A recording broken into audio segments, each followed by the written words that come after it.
നമസ്കാരം, ഞാൻ പരമേശ്വരൻ നമ്പൂതിരി. ആസ്ട്രോളജി ചാനലിലേക്ക് സ്വാഗതം. ഈ വരുന്ന മെയ് മാസത്തിലെ പൂരുരുട്ടാതി കാല ഉത്രട്ടാതി രേവതി മീനക്കൂറുകാരുടെ ചന്ദ്രാനുള്ള ഫലത്തെക്കുറിച്ചാണ് ഞാൻ ഈ വീഡിയോയിൽ നിങ്ങളോട് സംസാരിക്കുന്നത്. ജ്യോതിഷത്തെ ബഹുമാനിക്കുന്നവർക്കും വിശ്വസിക്കുന്നവർക്കും വേണ്ടി മാത്രമായാണ് ഞാൻ ഈ വീഡിയോ ചെയ്യുന്നത് എന്നതിനാൽ ജ്യോതിഷത്തിൽ വിശ്വാസമില്ലാത്തവർ ദയവ് ചെയ്ത് ഈ വീഡിയോ കാണരുത് എന്നാണ് എൻ്റെ വിനീതമായിട്ടുള്ള അപേക്ഷ. അപ്പോൾ മീനക്കൂറുകാർക്ക് ഈ വരുന്ന മെയ് മാസം സൂര്യൻ നിൽക്കുന്നത് 2-ലും 3-ലുമായിട്ടാണ്. 2-ൽ നിൽക്കുന്നതായിട്ടുള്ള സൂര്യനെ കൊണ്ട് പറയുന്നതായിട്ടുള്ള ഫലത്തിൻ്റെ നേരെ വിപരീതമായിട്ടുള്ള വളരെ നല്ല ഫലമാണ് 3-ലേക്ക് സൂര്യൻ വന്നു ചേരുമ്പോൾ. 15-ാം തീയതി വരെ 2-ൽ നിൽക്കുന്ന സൂര്യനെ കൊണ്ട് ധനപരമായിട്ട് അത്ര നല്ല ഫലത്തെയല്ല സൂചിപ്പിക്കുന്നത്. ധനപരമായിട്ടുള്ള കാര്യങ്ങൾ ചിന്തിക്കുന്നത് 2-ാം ഭാവം കൊണ്ടാണ്. അതുകൊണ്ട് തന്നെ അന്യരാൽ ചതിക്കപ്പെടുവാനായിട്ടുള്ള ഫലത്തെ സൂചിപ്പിക്കുന്നു. കടം കൊടുത്തു കഴിഞ്ഞ് കഴിഞ്ഞാൽ ചിലപ്പോൾ തിരിച്ചു കിട്ടാത്ത അവസ്ഥ വന്നു ചേരാം. അനാവശ്യമായിട്ട് ധനത്തിന് ചെലവ് വന്നു ചേരുവാനായിട്ടുള്ള ഫലത്തെയും സൂചിപ്പിക്കുന്നുണ്ട്. 3-ലേക്ക് വരുമ്പോൾ വളരെ ഗംഭീരമായിട്ടുള്ള ഫലമാണെന്ന് ഞാൻ നേരത്തെ സൂചിപ്പിച്ചു. സ്ഥാനാന്തര പ്രാപ്തി വന്നു ചേരുക, അതായത് നമ്മൾ ആഗ്രഹിക്കുന്ന സ്ഥാനത്തേക്ക് എത്തിപ്പെടുക എന്നൊക്കെയാണ് അർത്ഥമെങ്കിൽ പോലും ഇപ്പം നിലനിൽക്കുന്ന സ്ഥാനത്ത് നിന്ന് ഉയർച്ച ഉണ്ടാവാനായിട്ടുള്ള സൂചനയുണ്ട്. അതേപോലെ തന്നെ ശത്രുപരമായിട്ടുള്ള ഒരു ഉപദ്രവങ്ങളും നമ്മളിലേക്ക് വന്നു ചേരാത്ത കാലയളവ്. നല്ല രീതിയിൽ തന്നെ ആരോഗ്യം വന്നു ചേരുക. ആരോഗ്യം ഉണ്ടാവുക എന്ന് പറയുന്നത് തന്നെ രോഗങ്ങളില്ലാത്ത അവസ്ഥയാണല്ലോ. നല്ല രീതിയിൽ തന്നെ ധനം വന്നു ചേരുക, അതായത് 15-ാം തീയതിക്ക് ശേഷമാണ് സൂര്യൻ 3-ലേക്ക് വരുമ്പോഴാണ് ഈ നല്ല ഫലത്തെ സൂചിപ്പിക്കുന്നത്. മീനക്കൂറുകാർക്ക് ജന്മത്തിലാണ് ചൊവ്വ നിൽക്കുന്നത്. അത്ര നല്ല ഫലത്തെയല്ല സൂചിപ്പിക്കുന്നത്. ദേഹകാര്യഭംഗം, വാഹനം ഉപയോഗിക്കുമ്പോൾ പ്രത്യേകിച്ച് ശ്രദ്ധിക്കുക.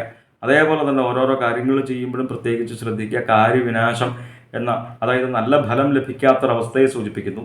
നമ്മൾ ഓരോ കാര്യങ്ങൾ ചെയ്യുന്നത് നിങ്ങളാണെന്നുണ്ടെങ്കിലും ഞാനാണെന്നുണ്ടെങ്കിലും നല്ല ഫലം ലഭിക്കുവാൻ വേണ്ടിയിട്ടാണല്ലോ. അപ്പോൾ ഈ നല്ല ഫലം ലഭിക്കുവാൻ വേണ്ടിയിട്ടും ഈ ചൊവ്വയെ കൊണ്ടുള്ള മോശഫലം ഇല്ലാതാവാൻ വേണ്ടിയിട്ട് പ്രത്യേകിച്ച് ശ്രീ ഭദ്രകാളി ഭഗവതിയെ വളരെ നല്ല രീതിയിൽ തന്നെ മനസ്സിലാക്കി പ്രാർത്ഥിക്കുക. നമ്മൾ കുടുംബത്തിൽ നിന്ന് നാമം ജപിക്കുമ്പോൾ കാളി കാളി മഹാകാളി ഭദ്രകാളി നമോസ്തുതേ കുലം ച കുലധർമ്മം ച മം ച പാലയ പാലയ, ഈ സ്തോത്രമൊക്കെ ജപിച്ചു കഴിഞ്ഞാൽ ഈ ചൊവ്വയെ കൊണ്ട് പറയുന്നതായിട്ടുള്ള മോശഫലങ്ങളെ നമുക്ക് ഒരു പരിധിവരെ കുറയ്ക്കുവാനായിട്ട് സാധിക്കും.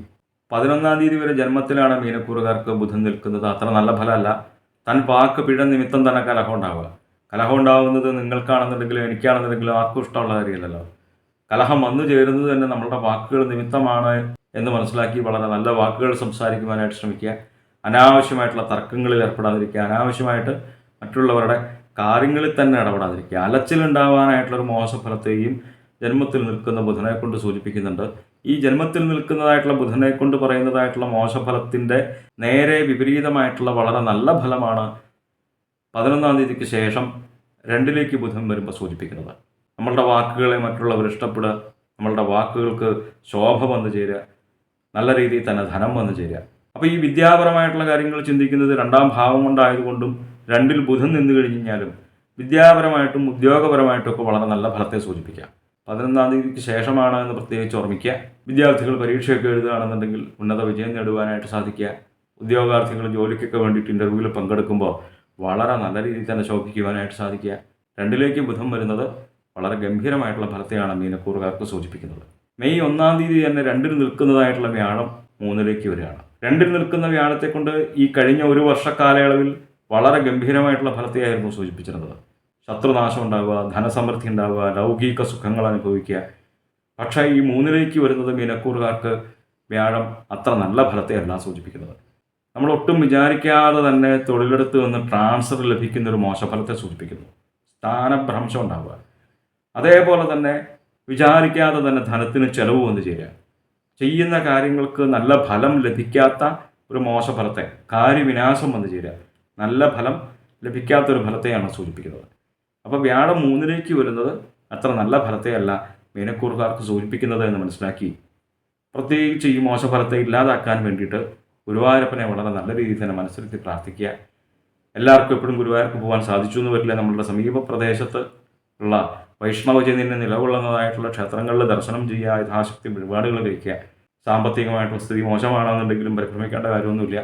മനസ്സിലാക്കി തൊഴുതു കഴിഞ്ഞാൽ തന്നെ ഈ വ്യാഴം 3-ലേക്ക് വരുന്നതായിട്ടുള്ള മോശഫലങ്ങളെ നമുക്ക് ഒരു പരിധിവരെ കുറയ്ക്കുവാനായിട്ട് സാധിക്കും. ഈശ്വരാധീനം വന്നു ചേരുന്നർത്ഥം. 19-ാം തീയതി വരെ ശുക്രൻ 2-ലാണ്, അതിനുശേഷം 3-ലേക്ക് വരുന്നു. 2-ൽ നിൽക്കുമ്പോഴും 3-ൽ നിൽക്കുമ്പോഴും ശുക്രനെ കൊണ്ട് മീനക്കൂറുകാർക്ക് വളരെ നല്ല ഫലത്തെയാണ് സൂചിപ്പിക്കുന്നത്. 2-ൽ നിൽക്കുന്ന ശുക്രനെ കൊണ്ട് ധനധാന്യ സമൃദ്ധി വന്നു ചേരുക, കുടുംബസുഖം അനുഭവിക്കുക, ലൗകികങ്ങളായിട്ടുള്ള സുഖങ്ങൾ അനുഭവിക്കുക. അതായത് സന്തോഷമുള്ള കുടുംബത്തോടു കൂടി സുഖമായിട്ട് വസിക്കുക. 19-ാം തീയതിക്ക് ശേഷം ശുക്രൻ 3-ലേക്ക് വരുമ്പോൾ പ്രത്യേകിച്ച് എടുത്തു പറയേണ്ടതായിട്ടുള്ള ഫലം ശത്രുപരമായിട്ടുള്ള ഒരു ഉപദ്രവങ്ങളും നമ്മളിലേക്ക് വന്നു ചേരാത്ത കാലയളവ്. അതേപോലെ തന്നെ ആജ്ഞാസിദ്ധി വന്നു ചേരുക, സാമർഥ്യം വന്നു ചേരുക, അതേപോലെ തന്നെ ധനലാഭം ഉണ്ടാവുക. അപ്പോൾ നമ്മുടെ ജാതകപ്രകാരം ശുക്രനൊക്കെ വളരെ നല്ല സ്ഥാനത്താണെന്നുണ്ടെങ്കിൽ ഈ ശുക്രനെ കൊണ്ട് പറയുന്നതായിട്ടുള്ള നല്ല ഫലങ്ങളും നമുക്ക് ജീവിതത്തിൽ അനുഭവിക്കാൻ ഇടവരും എന്ന് മനസ്സിലാക്കുക. കുറച്ചു കാലമായിട്ട് 12ലാണ് ശനി നിൽക്കുന്നത്. മീനക്കൂറുകാർക്ക് അത്ര നല്ല ഫലത്തെയല്ല സൂചിപ്പിക്കുന്നത് എന്ന് പൊതുവെ ജ്യോതിഷത്തെ വീക്ഷിക്കുന്നവർക്കറിയാം. ഒരു പ്രശ്നം കഴിഞ്ഞു, അടുത്ത പ്രശ്നം, ഓരോന്ന് കഴിഞ്ഞു എന്നങ്ങോട്ട് വിചാരിക്കുമ്പോഴത്തേക്കും വേറൊന്ന് തുടങ്ങുക, അലച്ചിലുണ്ടാവുക, ഇങ്ങനെയുള്ളൊരു മോശഫലത്തെയാണ് 12ൽ നിൽക്കുന്നതായിട്ടുള്ള ശനിയെ കൊണ്ട് സൂചിപ്പിക്കുന്നത്.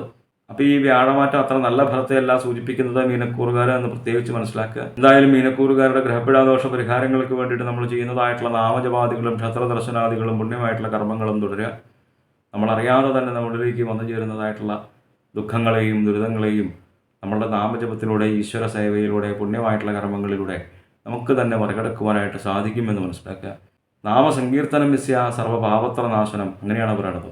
ഈ കലികാലത്ത് നമ്മളുടെ ദുരിതങ്ങളെ ഇല്ലാതാക്കുവാൻ വേണ്ടിയിട്ട് ഏറ്റവും ലളിതമായിട്ടുള്ള ഉപായം നാമജപമാണ് എന്ന് മനസ്സിലാക്കുക. ജ്യോതിഷ സംബന്ധമായ സംശയ നിവാരണങ്ങൾക്കായി നിങ്ങൾക്ക് എന്നെ 628 220 18 72 എന്ന നമ്പറിൽ വിളിക്കാം. 9497095577 എന്ന നമ്പറിൽ വാട്സപ്പ് ഉണ്ട്. വാട്സപ്പിൽ നിങ്ങൾക്ക് നിങ്ങളുടെ ജനിച്ച സമയവും സ്ഥലവും ഡേറ്റ് ഓഫ് ബർത്തും ഒക്കെ അയച്ചു തരികയാണ് എങ്കിൽ നിങ്ങളുടെ ഗ്രഹസ്ഥിതി ഉണ്ടാക്കി ഇപ്പോഴത്തെ മഹാദശയും ദശാപഹാരവും നമുക്ക് മനസ്സിലാക്കുവാനായിട്ട് സാധിക്കും. നേരിട്ട് കാണുവാനാണ് എങ്കിൽ ചോറ്റാനിക്കര ഭഗവതിയുടെ പടിഞ്ഞാറേ നടയിൽ ബൈപ്പാസിന് സമീപമുള്ള ജ്യോതിഷാലയത്തിൽ വരാവുന്നതാണ്. 628 220 18 72 എന്ന നമ്പറിൽ മാത്രം വിളിക്കാൻ ശ്രമിക്കുക. നന്ദി, നമസ്കാരം.